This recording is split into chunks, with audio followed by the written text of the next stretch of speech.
the thing that's tricky is that we live a life like everyone who's sitting here is like on the extreme end of good fortune. I know that just to be the fact in terms of how it is in the world, and probably even beyond that. Like just we have so much choice and so much we can go we can go places. We've got the means, we've got land, we've got health, et cetera, et cetera. Like and then obviously those things change from time to time, and sometimes you health isn't there or whatever. But we have so much control and so much, like the internet, so much choice, so much comfort available to us.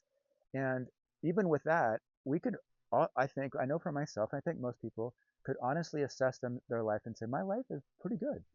My life, or more, like my life is great. They could say that, and that they're in many ways that they're happy. And if they're not, they can find ways to probably, or they're trying to make those improvements. So we have that's like what we're up against is like this high level of comfort, high level of control, and in the midst of that, we have to be able to accept another diagnosis in the midst of that, which is that there might be things that aren't working for you. There might be things that have eluded you. There might be the being that we were talking about before, the possibility of a human being. There must be some parts of those things of that are like, okay, I'm not there. Whether it's presence or you witness some other person's capacity to really be with another person, to like be open-hearted and express, just whatever your examples are, um, of things that have eluded us. And so that's that's kind of where I find myself at 56 years of age, of really having had a beautiful life and a lot of success and still do. And really, like, I could just keep going. I mean, I could just ride that till the sunset and I would be fine.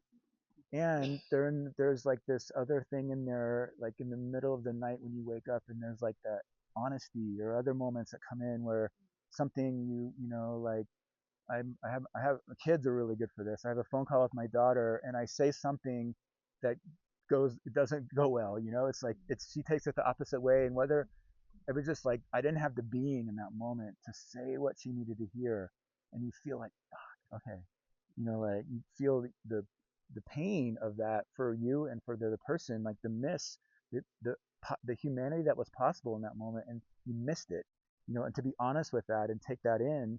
And then there's the ones that go well and they're beautiful and that's great, but there's the ones that, there's if you're really looking for evidence, um, I think that you would come to the conclusion, or I have, that there are things that are missing in my humanity.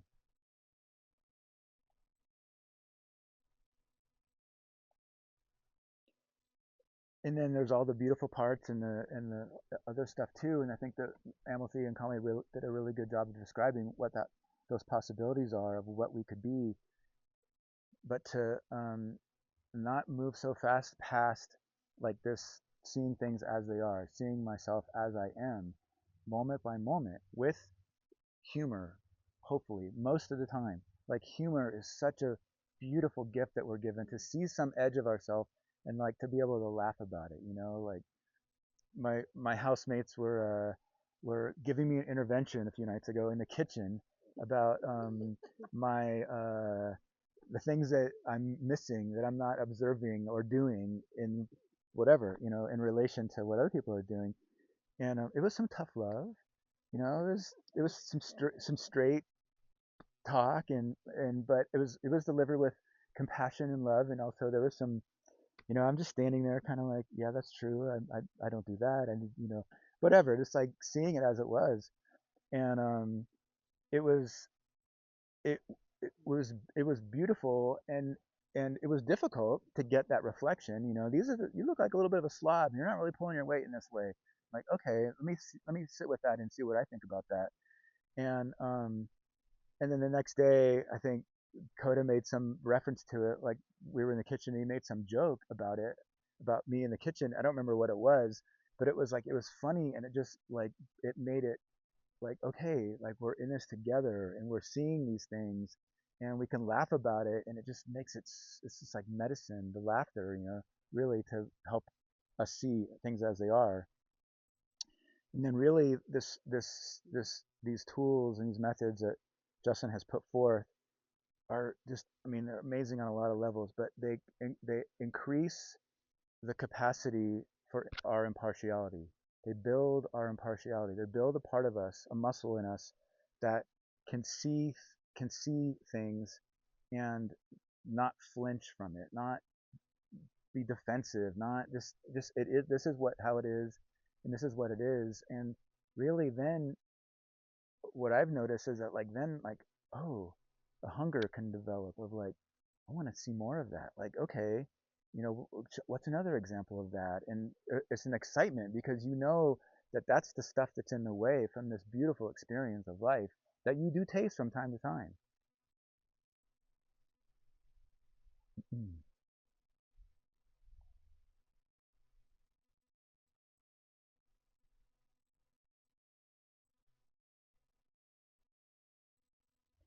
I feel I'm also in this the camp of knowledge being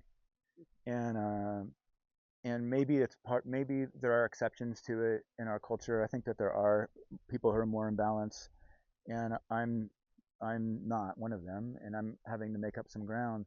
And uh, it like this element of presence. It's I think it's elusive to me, but I taste it, and I think it is some kind of like nuclear energy exponential power that's latent behind it. I've tasted it. I think we all have like like you're on LSD and you feel like this beam of energy that just like pouring coming through you, and you're like in this stream of like this massively expansive blissful like riding this energy, right? And so I think people have had tastes of that, and in a small moment, like walking in the garden, there's a millisecond of presence, and it's like it's the seed of this like power that goes back and back and back. It's the power that created us, the energy that created us, and it's the energy that maintains everything, all life, in my view. And so we can like taste of this thing, and the more we can ride in this stream of being present and being less less needy from our own coping to more of a um, vehicle for its energy, a servant of its energy, which is a really beautiful and natural feeling. It's the same feeling of looking at the stars, of like, oh my God, it's so big, I'm so small. It's a relaxing feeling, or it can be, and we can taste of that and ride that back. And I think that my theory is that that presence, that being is extremely not only underrepresented in me, but in the world, extremely underrepresented. Like humanity can, our knowledge and what we can create is amazing. It's just so far off the tracks, but the valuation for being is so little. It's so, it's the monk here and the ashram there. You get whispers of it, and people in ordinary life get taste of it. You're sitting at the river, you're watching the sunset, you're, right there when you're cutting the food or whatever. We get taste of it, but the amount I know for myself, the amount that I experience it versus what's possible to make that balance of being and knowledge, I know has a long way to go. And my theory is that the world needs that represented, that being, and that we're just as the internet made this big change, we're on the verge of other changes with AI and energy and different things that we it could have an equal or more of an impact on humanity. It very well could, and that's a certain direction, and it's going to happen no matter what. Like that's the knowledge. Our knowledge is expanding into machines, and there's some kind of machine knowledge, human knowledge, and who knows where that's going to go. And I think it's more or less inevitable that it's going to go somewhere powerfully in that way. But there's this other part about being that is a human being, a human who is being, a human who is being a human, being in the moment a human, and that is the underrepresented, needs to get fed, and that has like this force behind it, this power behind it, that it will do what it sees fit to do with that being. and it may be needed to counter this other thing that's going in this other direction, this knowledge that's running amok, perhaps, with, and now adding in computers. And I don't even fucking understand barely what that could be, but it's just trippy. But here's this other thing that we have as human beings, and we have the capacity or the potential to feed that and represent that, and the world needs that. And we have the means, we have the support system, we have the teacher, we have the tools, we have the conditions to do that, potentially to do that. And it's like, okay, you're old enough to repaint, you're young enough to sell, you got a little time left. What are you going to do with it?